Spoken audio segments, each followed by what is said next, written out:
Thank you very much. I'd like to start off, as we customarily do, by introducing the board members. Again, I'm Roberto Reveles. Next officer. I'm Maxine Brown, Vice Chair. Thank you. I'm Matt Vartola, Secretary. Dave Coward just signed off. He's attending another conference outside of the city. I'm Dick Richards, the Director. I'm Jerry Stevenson. I'm the Chair of the Transportation and Safety Committee. I'm Charlie Goff. I'm Chair of the Conservation Committee and also President of the Superstition Area Land Trust, or SALT. And Steve Nauer, Board Director, was present and he had to sign off. We welcome self-introductions by our guests.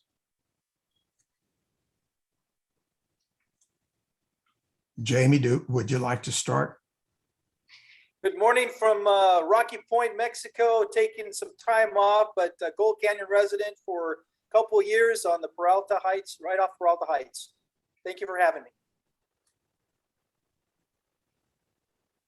Abe, I see you on. Yes, Roberto, good morning, everyone. Your name again is? This is Abe Dye.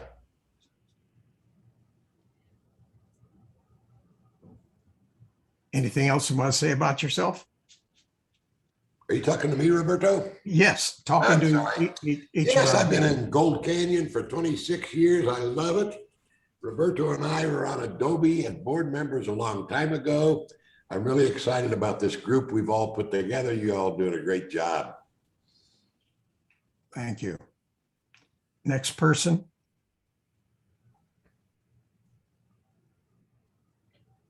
This is Phil Todd and his wife Dottie. Thank you, Phil. Welcome. Want to say anything else about yourself? No, I just returned from the cool country of Alaska and glad to be back in the swimming pool. All right. Hope you consumed a lot of salmon. No, I was up there for work, producing oil for the All American cars. All right. Next person. Good morning, Roberto. This is Connie Van Drill. Yes, Connie. I'm a longtime resident in Apache Junction, actually Pinell County remote area, and interested in what you guys are doing. It does affect us as well. I also work with Supervisor Jeff Surtee. Thank you and welcome. Next.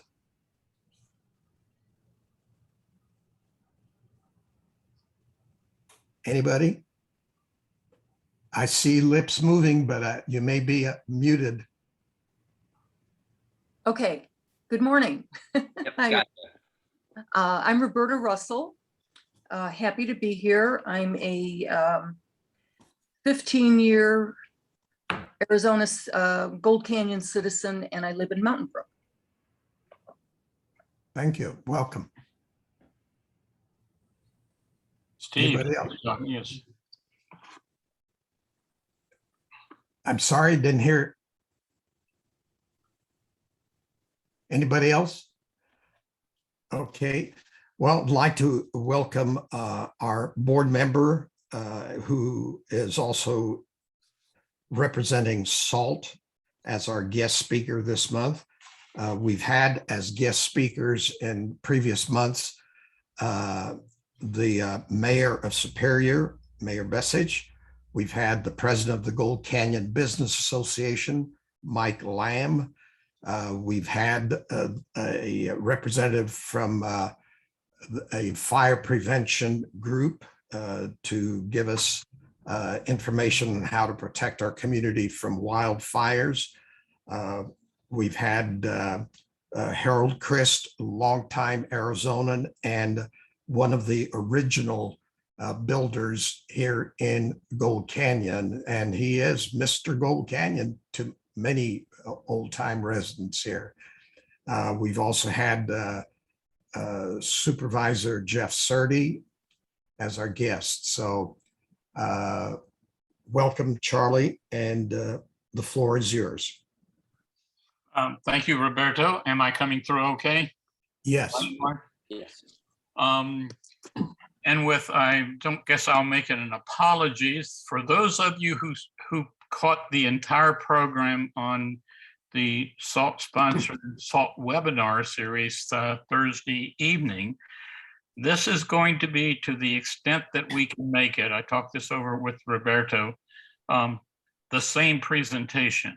I know some of you didn't manage to get in, partly our technical problems, into that entire presentation.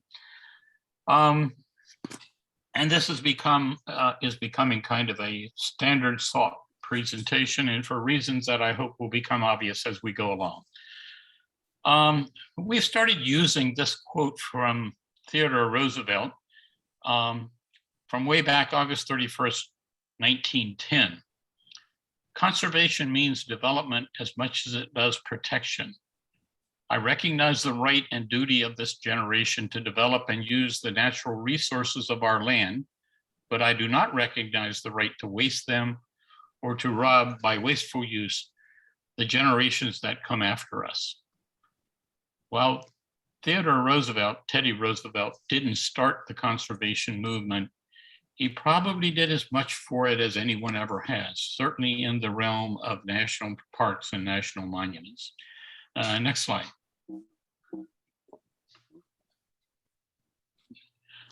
SALT's mission, I've shortened it only slightly, but the heart of it is to conserve the natural Sonoran Desert open space surrounding the Superstition Wilderness Area. And it goes on to, for this and future generations. Next slide. And a couple of slides just to show what it is that we're trying to conserve. I think this is a Joanne West, a photo that we have approval to use. Next. And another one. Now, if you remember, yeah, that's fine. The mission is to conserve the natural Sonoran Desert open space surrounding the Superstition Wilderness Area. And that's true. And we do, in fact, at present have some activities aimed at some of those other areas. But the primary action has long been, does my pointer show up okay, Matt? No, I'm not seeing a pointer. So if you, I see it. oh, okay. So this one's mine, actually. This one that I'm moving now, that would be me. So I'm sorry. oh, no problem. So Charlie, if you want to maybe tell me to go in a certain area, I can. That might be, I can try that. So let's see how it goes. And the other possibility is make me co-host if that doesn't detract from anything, and might make my pointer show. You would need to be a presenter to show your pointer. Okay. So. Okay, this is a map. It comes from the Pinal County Open Space and Trails Master Plan, which was rolled into the comprehensive plan. This is a map of Pinal County. If you can see the color coding, the white is private land, developed land. The kind of orange tan are Indian reservations. The very light yellow is Bureau of Land Management, or most of us call it BLM. The light green is National Forest, and up here in the upper area where Matt's got his pointer, that light green is Tonto National Forest, but in other areas down south, it may be Coronado National Forest. The very dark green is always wilderness area, and up in this upper green, there's a 1 over it. That is part of, less than half of the Superstition Wilderness Area. But the part way down here to the lower right, where there's a 4 right above it, that is Aravipa Wilderness Area. What is striking, I think everyone would agree, is that there's a lot of light blue. That's Arizona State Trust land. While there's still some 9.2 million acres of Arizona State Trust land statewide, Pinal County has more than its share. 35 to 36% of Pinal County is Arizona State Trust land, and you can see that it's concentrated in the central and eastern part of the county.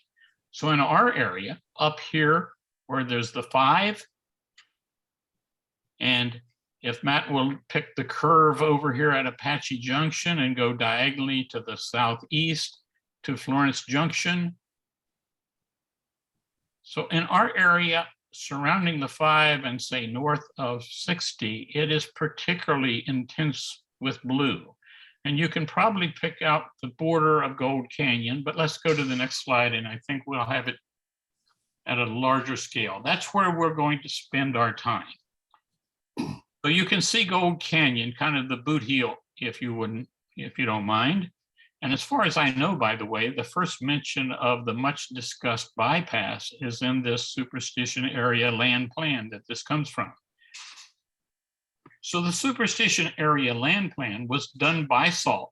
It was released, there's really not a date on it, but it was released around 2000. And it has, most of it's in this blue area, Matt might want to show, to the east of Gold Canyon. And there's this little Boot Hill yellow area, this L, that's the 500-acre Peralta Regional Park. It was and is Bureau of Land Management land for another 24 years, but it's under lease to Pinal County for their first regional park, our first regional park. The Quarter Circle U Ranch is above and to the right of that, this little bit of actually about 140 acres of private land. And there's no other private land well up towards that south border of the Superstition Wilderness area. I should point out these 2 sections to the north of Gold Canyon, little less than 2 sections of crosshatch. This crosshatch blue is the area that the Superstition Area Land Plan suggested should be conserved. To our knowledge, that's the first that conservation of particular areas of state trust land in our area was discussed. There were such discussions statewide. Next. Next slide. Yeah.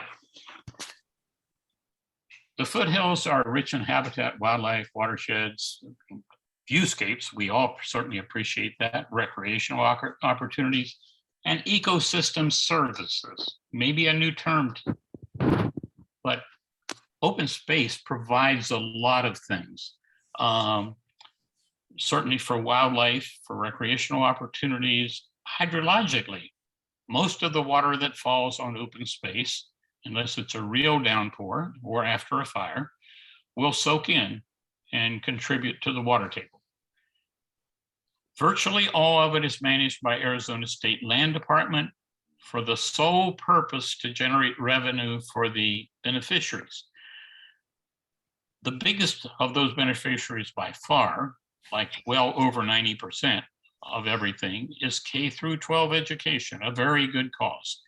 The next biggest, and it's not even close, are the universities. Arizona's 3 universities, the University of Arizona, Arizona State, and Northern Arizona, all of which have multiple campuses.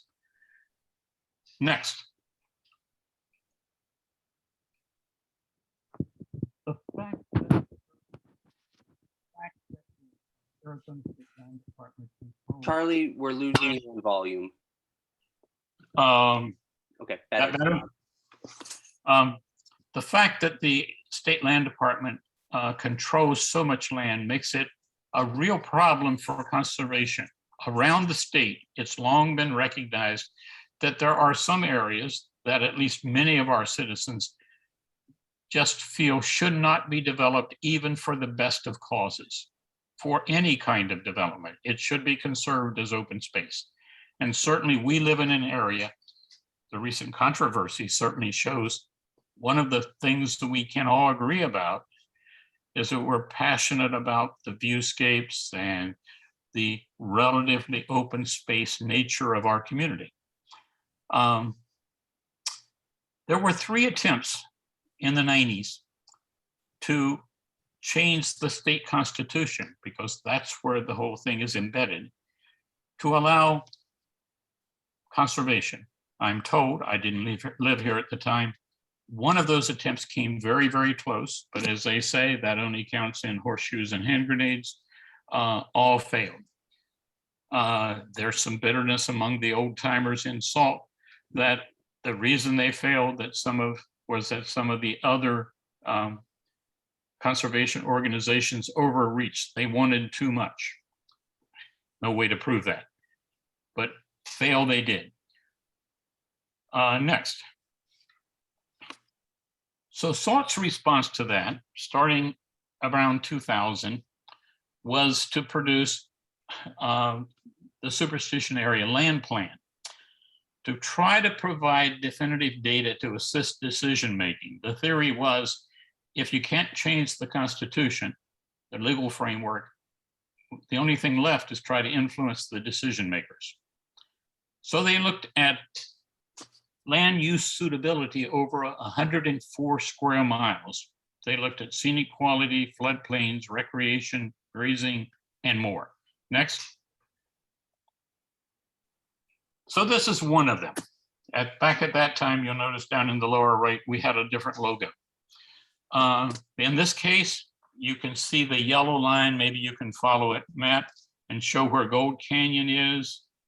The yellow line is the Tonto National Forest border. You can see Peralta Road. I think you can follow it, Matt, all the way out to Peralta Trailhead. It doesn't actually go into the wilderness. There's a little notch out of the wilderness. It's Tonto National Forest, but not wilderness, because you can't put roads into the wilderness. Gold Canyon's east border you might look at, and I can't show you on this, but I don't know if you know where Peralta Regional Park is, Matt, well enough. We'll do it later. Right. Next slide. I'll go through these fairly quickly. This is topography.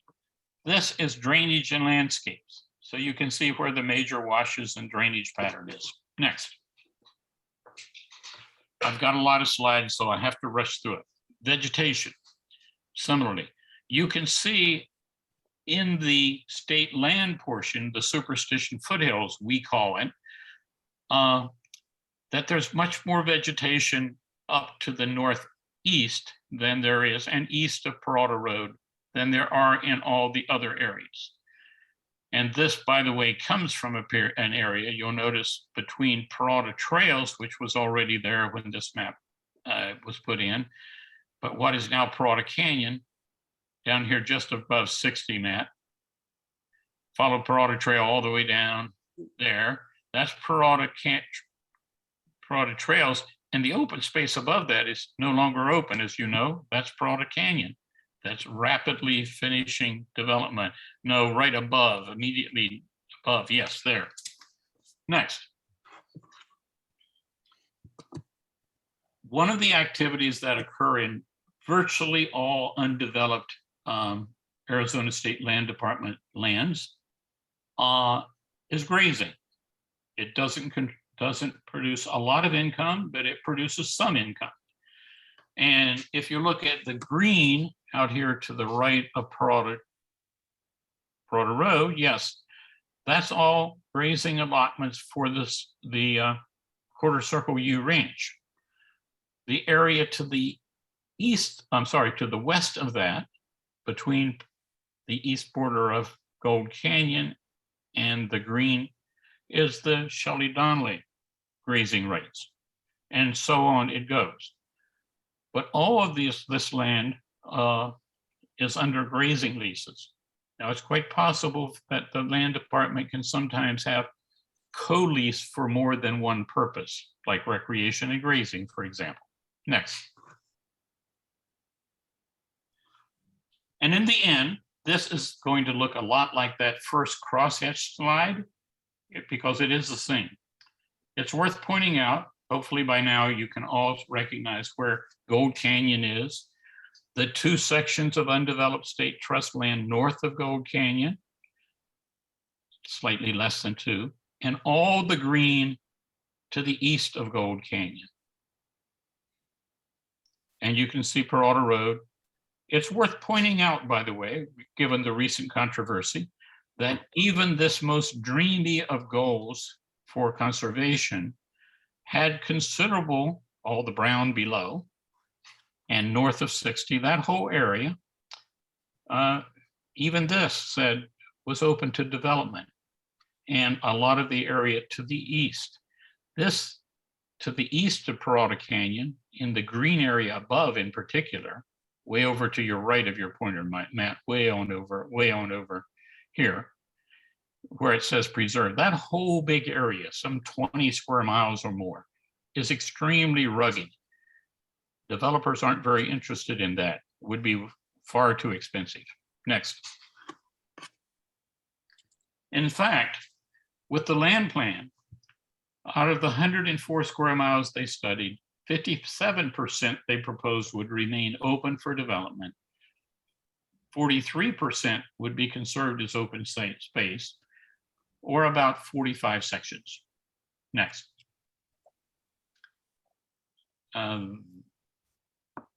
Before they ever finished that, some of the same visionaries, the then president of SALT was Chuck Backus, who owned the Quarter Circle U Ranch until a couple years ago. But Chuck Backus had a very interesting history beyond that. He was also vice president and provost of ASU, and one of the world's leading researchers in early solar energy. He got interested in it because of the US space program. He and others could see that even 104 square miles was not a big enough area to study. So they launched what they eventually called Superstition Vistas. Some of you remember when that was starting, and they didn't even have a name yet. They needed to look at something much larger, and they settled on 275 square miles that incorporated the land plan, the Superstition Area Land Plan, and added another 171 square miles. It's about the size of Mesa, Chandler, Tempe, and Gilbert combined. Next. Diagrammatically, you can see it as the pink area of Superstition Vistas, and you can see where, hopefully by now, you see where Apache Junction, where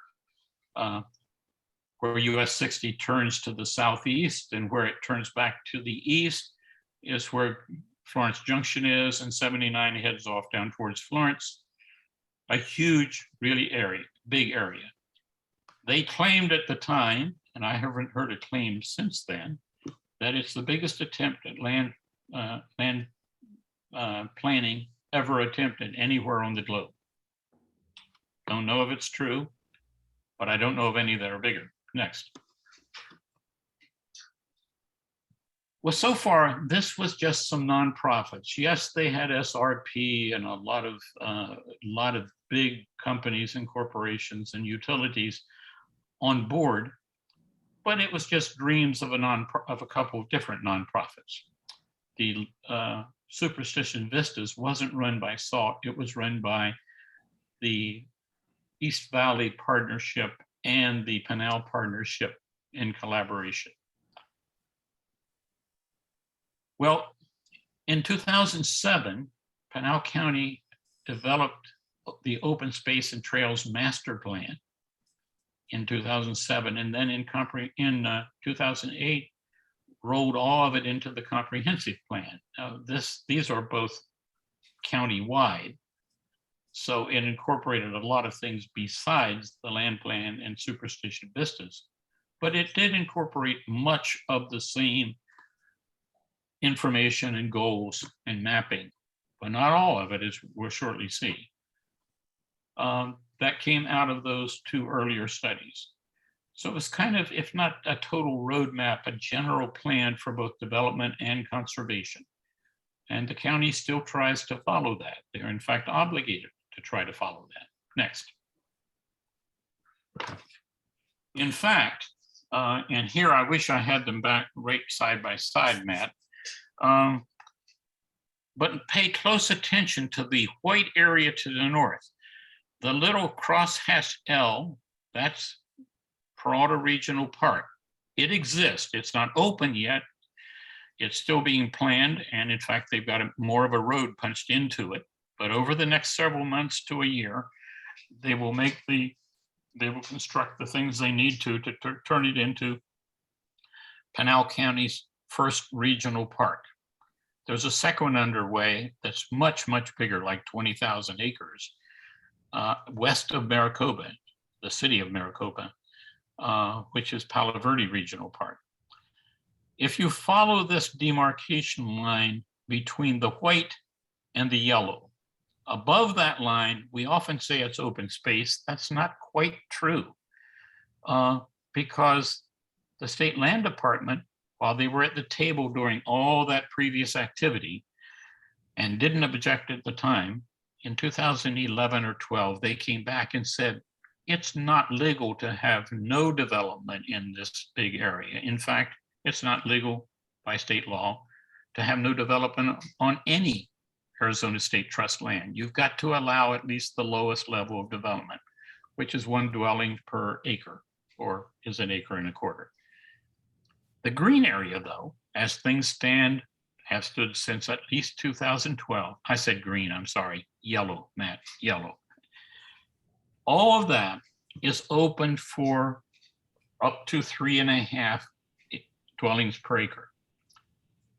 I want to be very careful and not call this true zoning. This land has not been zoned.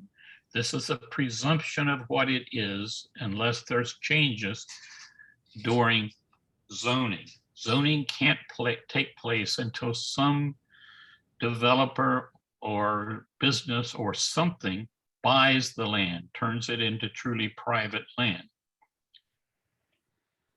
And then it goes on the tax rolls and they pay taxes. So there's 3 miles between, it's very faint here, the east border of Gold Canyon and the west border of Peralta Regional Park. And it's an average of about 6 miles from the south border of the Superstition Wilderness area above to US 60 below.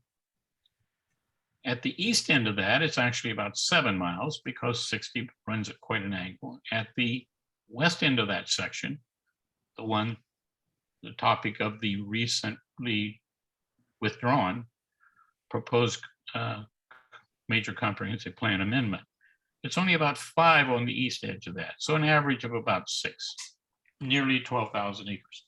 But notice there's nearly twice that, in fact, probably well over twice that amount of land that's mostly white to the east of that. That's always been a major part of SALT's conservation goals, as have the area,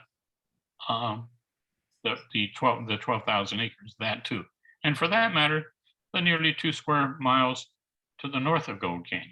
All that crosshatched in our earlier. Next.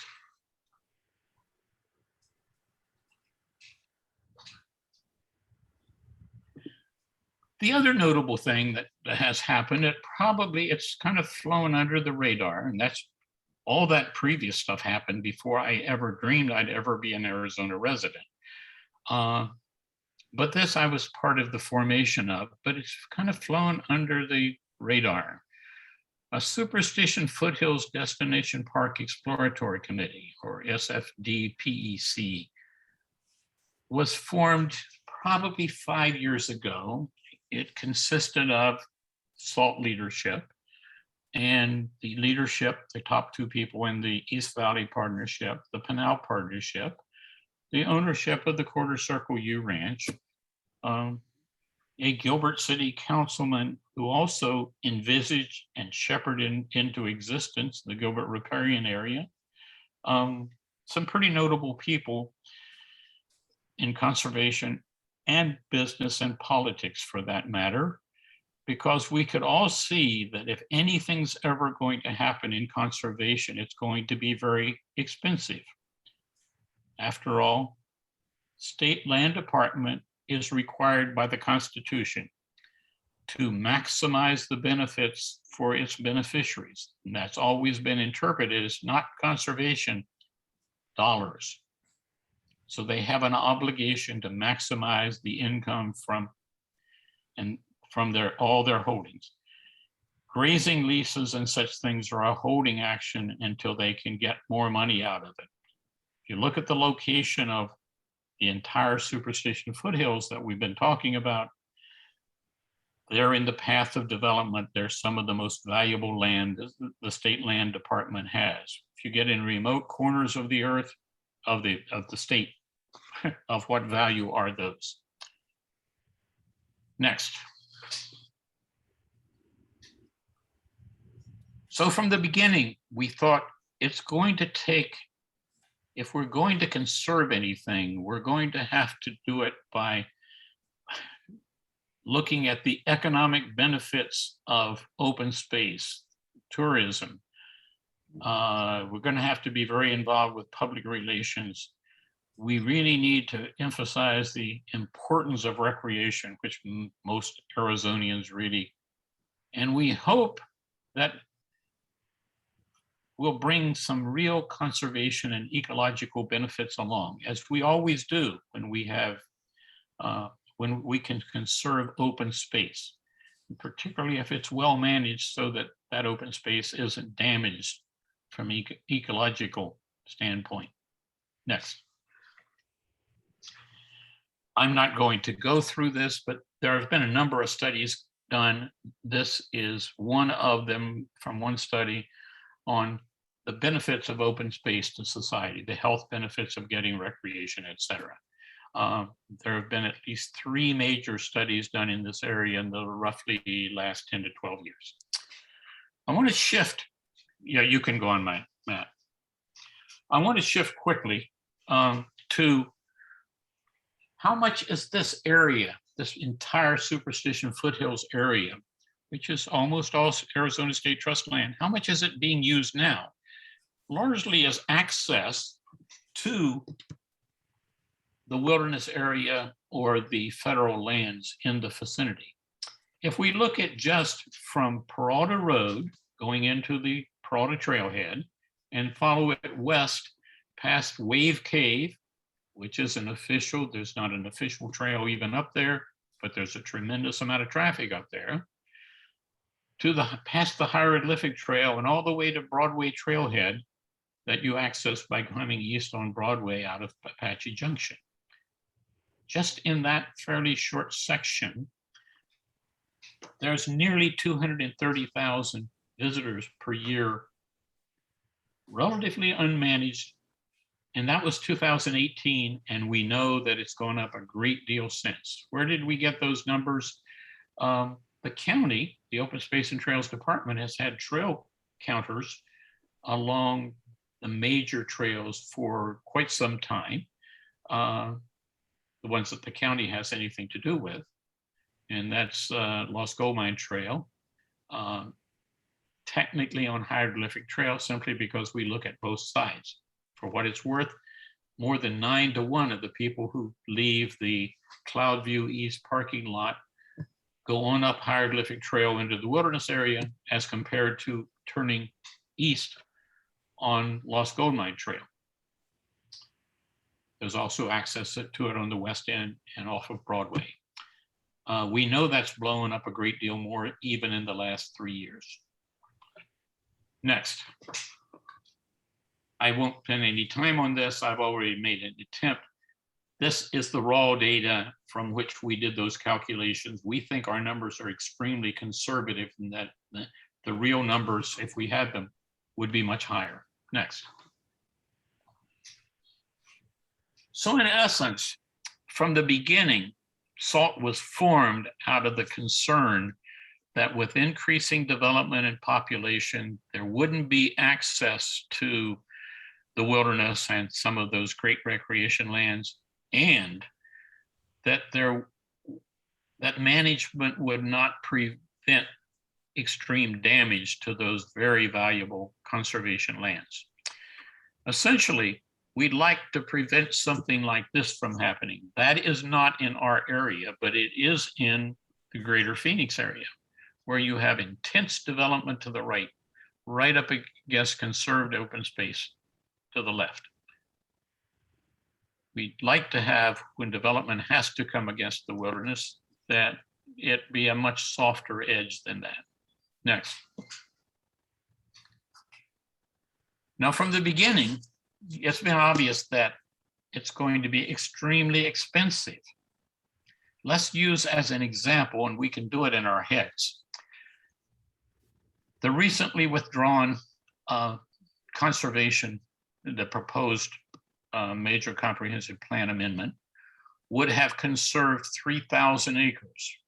Setting aside how tight that was, it certainly was as tight as what we presently have. It's just 1,200 acres more than we presently have in that very iffy conserved land. But 3,000, how much would that cost if you bought it from the Arizona State Land Department?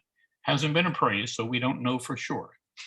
But what we do know, that Horton just purchased nearly 2,800 acres of state trust land well south of Apache Junction, which Apache Junction has already agreed to annex when it's developed.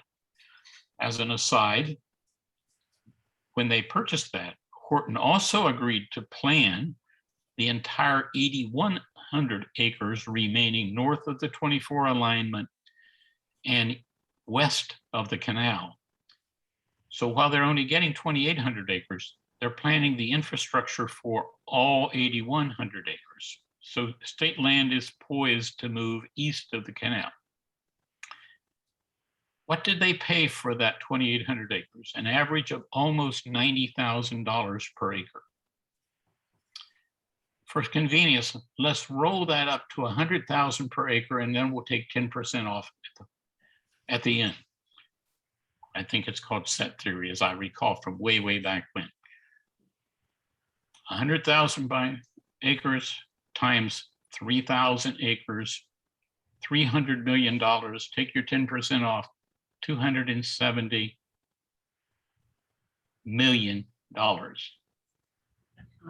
So it's very expensive to buy this land. Now, maybe it won't be, but most of us would say that's much more beautiful and scenic land than the land south of Apache Junction. Cut it in half, $135 million. Chump change, right? Where do you get that kind of money?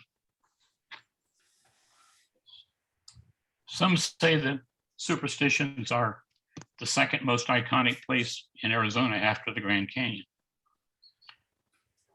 You know, that's justification in many of our items why the foothills should be conserved. We need to create a buffer, but that quickly leads into next, yeah. Those kind of dollar signs means that it will be very difficult to conserve the foothills. We probably won't be, we in the composite, we probably won't be successful in conserving all of it. What's the criteria? What's the highest priority next? And we'll just give a couple examples. No one knows. But the green area, Matt did this for me a few months ago. Just look at the green highlighted area. Well, if you say the first thing is to prioritize that against the wilderness area, at all costs, let's protect the wilderness area. You would do it that way. By the way, as an aside, Matt, you can show the south edge of the wilderness area between the two green sections. No, yeah, right there. That's north of Cloudview, by the way, right here in Gold Canyon. It's the only place along the entire huge perimeter of the Superstition Wilderness area where development comes right up against the wilderness area. And it's been that way for at least, what, 20 years or so? Next slide. Now here, and you can highlight maybe another way would do, well, let's go with what's going to be relatively cheap. Let's get the biggest bang for the buck. And this, the green area, all of that green area, you can show the regional park there, that little L right under your pointer. One way would be to get this because it would be not cheap, but relatively much cheaper a few years ago, we had a realtor look at this for us. And he thought you might be able to get a lot of that in the rugged area where no real estate or company wants to build anything, maybe as little as $250 an acre. Now, admittedly, that's dated a little, 6 or 7 years. But the rest of it at that time, he said, well, at least $10,000 an acre. Well, Apache Junction is going to annex land that just sold for almost $90,000 an acre. Without appraisals, we don't know. We've got a line highlighting Peralta Road out through the open space. And again, you can see north of that is a big area at which the east border of Gold Canyon is exposed should that develop.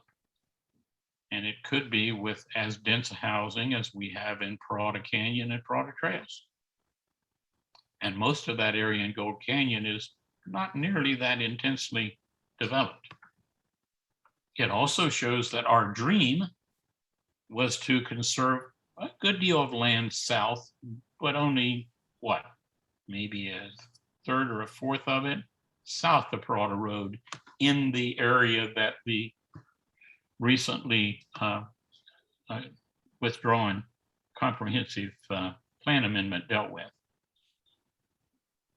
Next. Where do you get the kind of money that this will require, or at least to make a dent in it? One of the things thought has followed for now a couple of decades. The Resolution copper mine has been out there trying to develop for a long time.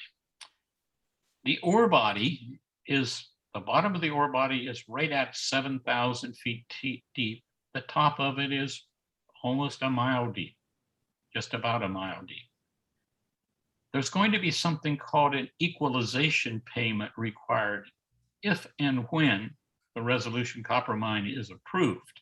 And we've carefully refrained from ever being either for or against the mine, at least in recent years. That wasn't true prior to 2012.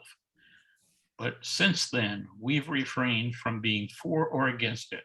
But we've tried to position ourselves such that if it's ever approved, we could try to direct that big equalization payment that they will have to pay. We fully expect it, they expect it, to be in the tens of millions of dollars, likely 100 million or more. No one knows. The appraisals haven't yet been completed. But they're going to exchange, if it's approved, they're going to exchange some nearly 5,400 acres of great conservation land that they've bought up, some of it in Pinal County, some of it in other scattered areas around the state. Some of it's on the lower San Pedro, greatly needs to be conserved for the nearly 2,400 acres of Tonto National Forest, south of US 60, and adjacent, but not directly under Oak Flats Campground. Flats Campground may or may not get damaged because when they mine it, if they mine it, they're going to take that out by a block cave, next slide, technique. And there's going to be an area about a mile in diameter, a mile across, that after about year 6 or 8 will begin to subside or sink in. And ultimately that could sink as much as 1,000 to 1,400 feet. So it's not going to be stable for a very long time. An open pit would impact a much, much bigger area. So the appraisal of the land, back to that, includes the value of the copper under that land. So it's one of the few places we can envisage getting a great deal of money from something that Resolution is going to have to pay, technically, the Southwest Regional National Forest Service in Albuquerque. And we think if that gets paid, it ought to be brought back to Arizona but also back to Pinal County, which is where the impact is, and hopefully quite nearby the Superstition foothills, because if they buy conservation land, it has to be presently non-federal land that's acceptable to the secretary. It gets a little technical. But our efforts are to try to make sure that if that gets approved, we bring that money back to apply to purchase of some of the Arizona State Trust land and add it to conservation land. It's big as that payment will be, it almost certainly wouldn't be enough to buy everything that we'd like to conserve. Next. I won't wade through this, but the details, actually, it's quite a readable act as federal laws go. But it outlined in the, for convenience, I'll call it the McCain Bill. And I am watching my watch as well. And it outlines how this exchange might have to take, how this land exchange might have to take place and what controls the payments, et cetera. But I've outlined it for you fairly accurately, and I'll be glad to go through it during the discussion or elsewhere later. Let's move on for right now. The next 2 or 3 slides are simply, let me say, there are, dating from 2013, there are revised Arizona statutes that spell out how Arizona State Trust land can be converted to conservation land, and even to allow some time to do it. So you can quickly leaf through the next 3, this one and one more, I think. And it is even spelled out, by the way, there are 3 areas that statewide that are spelled out that you can do such conservation, and it spells them out down to township level. 2 of those, interestingly, are in Pinal County, one down on the southern border of the Tortolito Mountains next to Pima County, but one of them here in the Superstition foothills, and it matches up perfectly with the land SALT has been trying to conserve. Next. Oh, I'm sorry, this is the one I wanted. You knew better than I.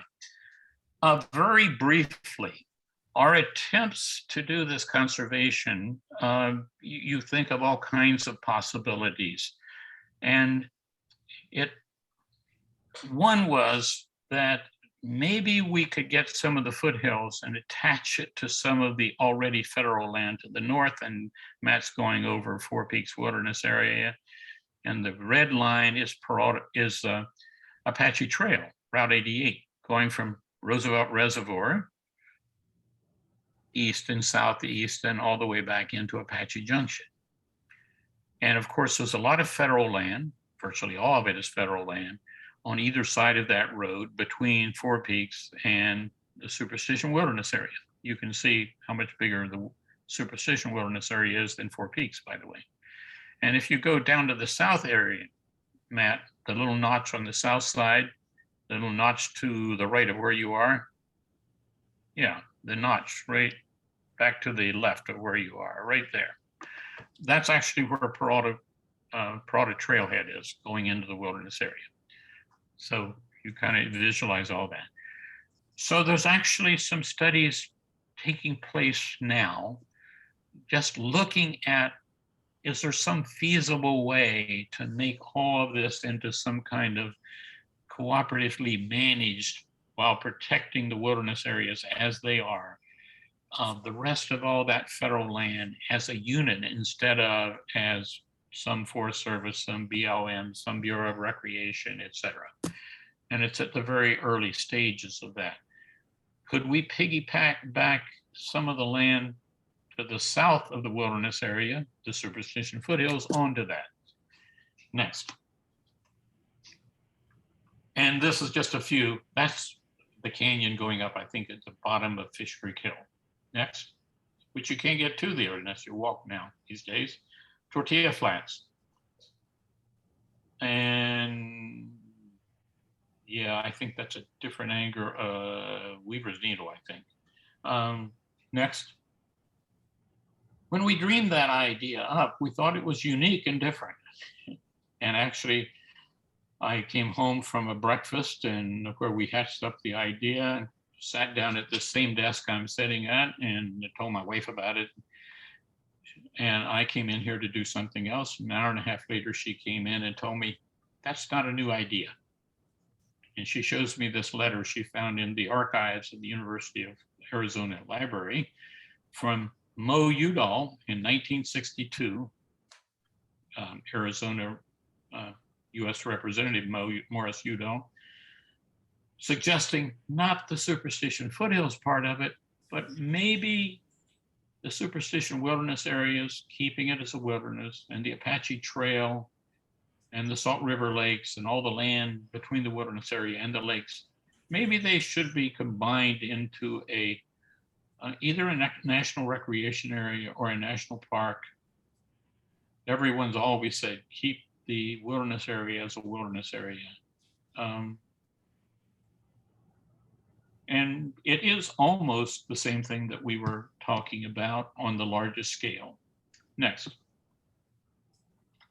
Interestingly, even if we got 35 of the 45 sections, 35 of the 45 sections that the Superstition Area Land Plan says we should conserve, that's only 22,500 acres. Look how it pales compared to the present Superstition Wilderness Area, 160,000 acres.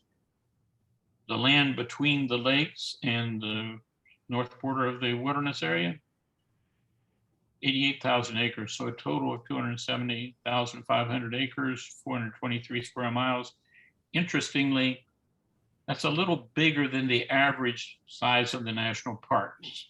It doesn't mean anything because some national parks are an acre or so, like the Liberty Bell, or as big as Denali and Yellowstone and Glacier and some of those truly large national parks.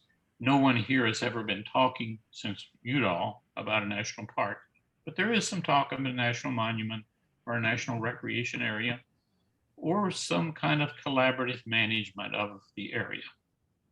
If it happens, we think Gold Canyon would benefit from having as much of the Superstition foothills added to that as we could, and hopefully keep open space on the east border of Gold Canyon, as much as possible of everything there is north of Peralta Road. We were quite interested in the proposed because it would have accomplished most of that at someone else's expense. And I hope I've convinced people it's going to be extremely expensive to do it. It's legislatively and constitutionally mandated. Next. Charlie, this is Roberto. You've got 5 minutes before our hour is up. Well, I think I'll be there. This is near the end, coming back to Theodore Roosevelt, and we shorten it a little. In 1911, if you look at the bottom, he drove the Apache Trail, Route 88, to dedicate the first Roosevelt Dam. It's been heightened since then. I never realized until this morning what an extraordinary, beautiful, and picturesque strip of country this is. I think that the drive is one of the most spectacular, best worth seeing in the world, and I hope our people come in by the tens of thousands here just as they go to Yosemite, Grand Canyon, and Yellowstone Park. That's pretty high praise for the father of conservation. Next. We can skip past this pretty quickly. There's certainly a lot of development pressure. If we can get the East Valley behind this, there's more than 1.5 million people there. We certainly need more area for responsible recreation. There's a lot of things like a working ranch and the fact that Resolution Copper is near the end of a final EIS or environmental impact stage, and if it gets approved, there'll be a big chunk of money that has to be paid to the National Forest Service that hopefully could be directed to this. For what it's worth, the Board of Supervisors just passed a resolution of support that we sponsored. They passed it unanimously last Wednesday to try to add to the pressure on the National Forest Service to so direct such money should they get it. Next. And that was just an early draft. You can skip on past that. So I remind you where we are. Not conserving, if Matt can look at the area, take your pointer to the east of, I'm sorry, to the west of the broader regional park, to kind of the edge it faintly shows, and all that land. What was proposed was to put a big chunk of that yellow in there into conservation, an additional 12,000 acres. That has to be interesting in the real world of perhaps $270 million of land at someone else's expense. Maybe that's why the Rivian CFO was let go. We don't know. We don't have any insight that everyone else can't see. We're still where we were before. Is there a way, working together, hopefully, that we can conserve as much of that as possible? We can dream of doing all of it, and I hope we can be successful. But I gave you the calculation for 3,000 acres, not the huge multiple that we're really facing. Next. And again, that's what the superstition area, minus the green, that's what the superstition area minus the light green. The dark green is what the superstition area land plan dreamily suggested. If you go back one instead of forward, Matt, the one we just looked at. That's the comparison. That's where we really are. The one he just was on, that's our dream. Can we get closer to the dream? I suspect we better find a way to work together to do it if we're going to be successful. Next. And we'll skip through that. I've probably said enough about it. It's the same point. Next. Here's, I think, what we face. This is something that is, at least on the county's dream of what might be, and areas like Superior certainly need it. You can take your pointer down from the Silly Mountain area.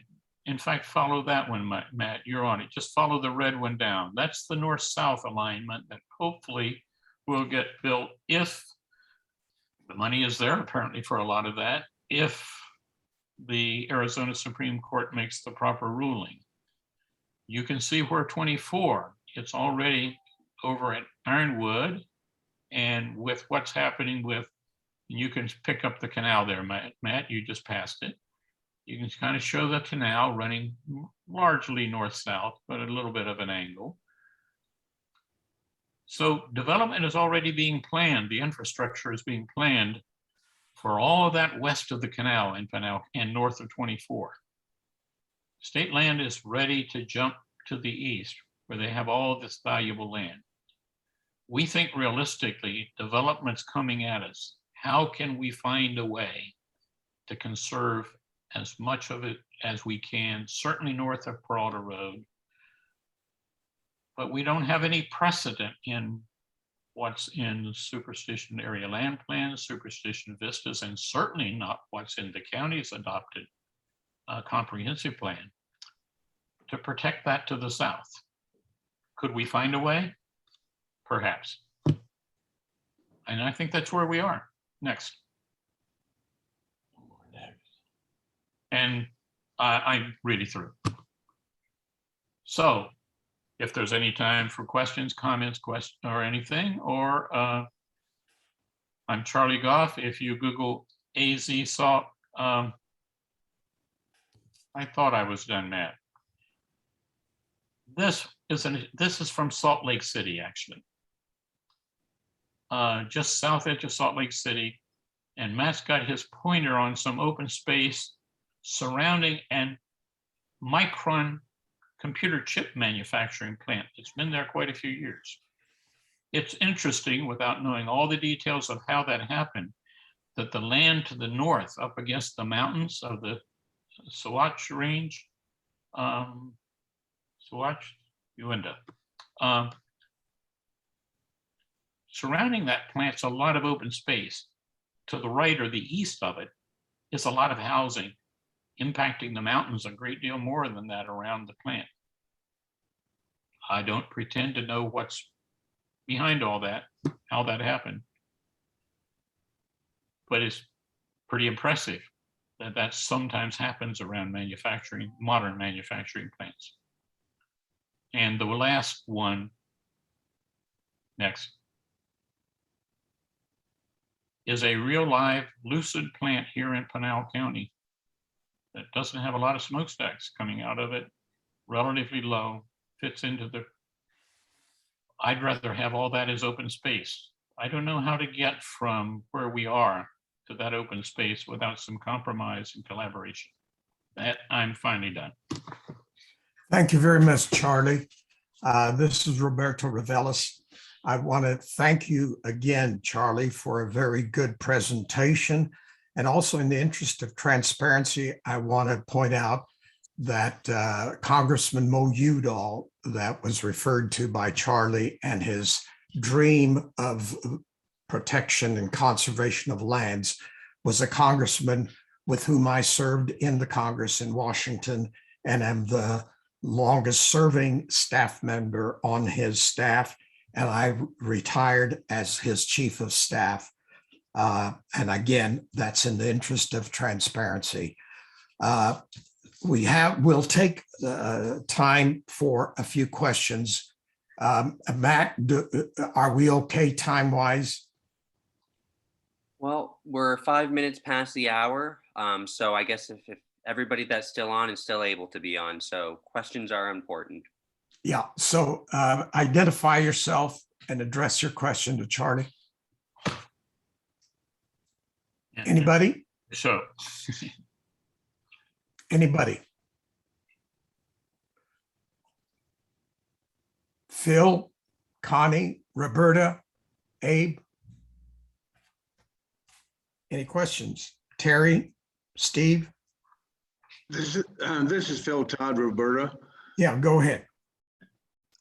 As a resident here looking at Dinosaur Mountain, how did we ever give permission for them to build houses up on the side of the mountain? I wasn't here.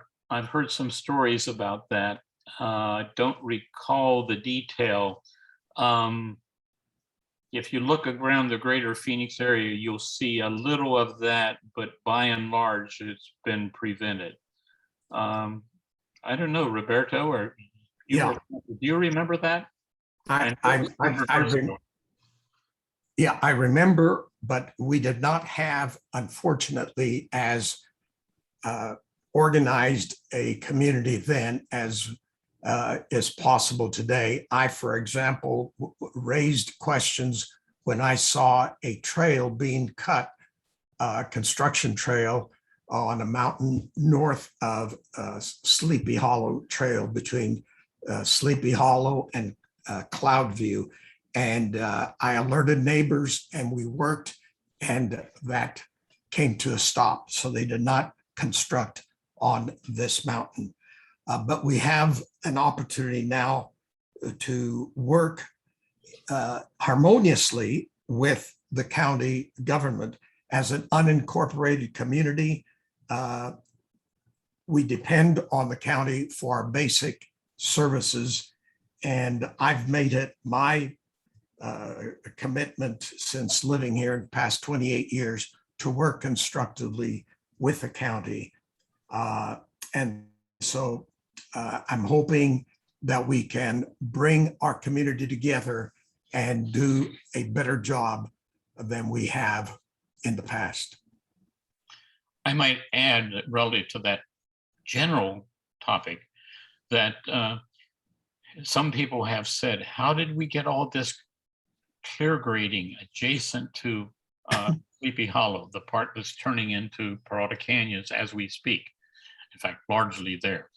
And it couldn't be done that way now, as I understand the regulations. There was a change made in 2012. But that area between Sleepy Hollow and Peralta Trails was Peralta Trails, was permitted in the late 90s. So all that is grandfathered, and that's typical around the country. A few of them have some clauses that if you don't do it within X period of time, you have to go back to the beginning, but that's pretty rare. Most of the time, once something is permitted, it's grandfathered to go forward under those same restrictions or lack thereof.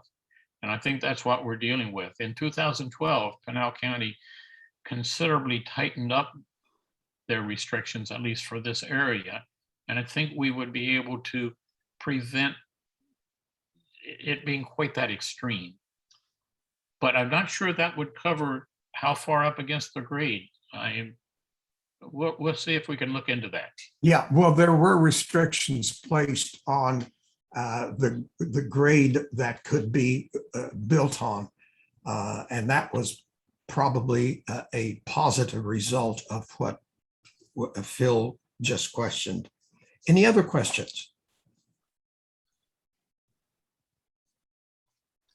If not, thank you again, Charlie, for a very good presentation that provides information that some of us had been able to acquire prior to your presentation, but I'm sure a lot of us can benefit from any additional information that SALT can provide to the community. So with that, unless anybody has a last minute comment, question, criticism, any other person? If not, I adjourn this community meeting of Gold Canyon Community, Inc. Thank you. Thank you, everyone. Thank you.